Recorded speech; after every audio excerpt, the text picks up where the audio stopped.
I'm Jonah. I'm a student at this here. Last semester there was a class called Roanoke Studies, and we talked about the history of Roanoke and its arts and things like that. One of the final projects was to talk about a faux kind of city planning,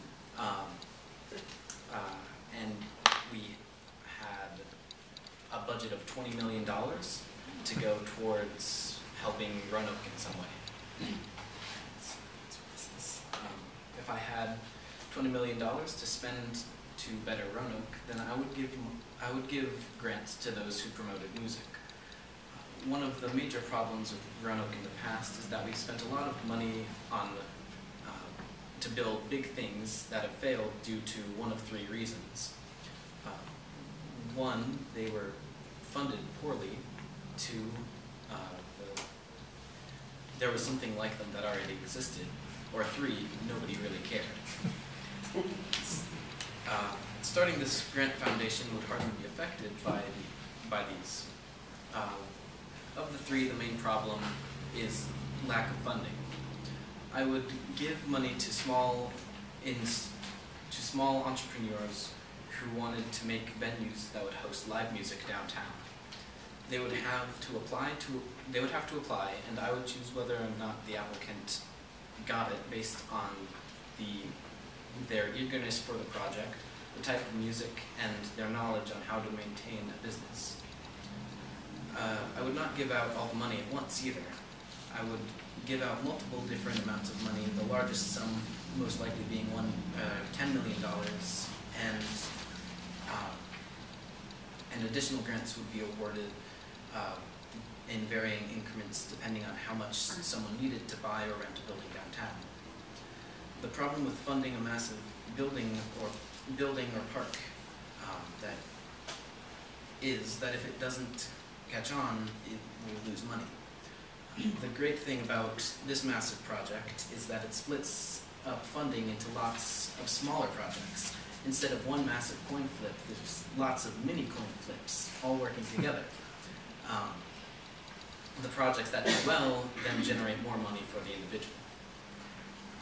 Many tourist attractions don't succeed because there are similar projects.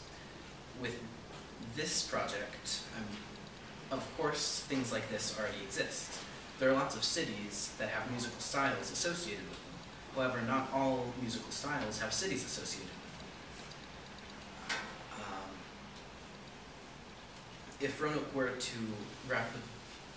to take a rapidly growing musical style, then make venues all around downtown, it would be able to get a music scene. What type of music, you might ask? Indie folk rock. This brings me to my third reason. Nobody really cares. There's a market for indie folk rock called hipsters. The rapid influx of hipsters into Roanoke population and the rapid sinking population of hipsters in Portland, Oregon makes Roanoke the prime candidate for an indie folk rock scene. Portland at this point has become played out. There's even a TV show about Portland, Oregon. I would encourage at least 3 venues along Luck Avenue. The cheap downtown buildings in a row would make it a prime candidate for music. I would also try to get at least 2 on Campbell Avenue and a few more on various streets between Town Square and Jefferson Center, part of downtown that has become lackluster in these past decades.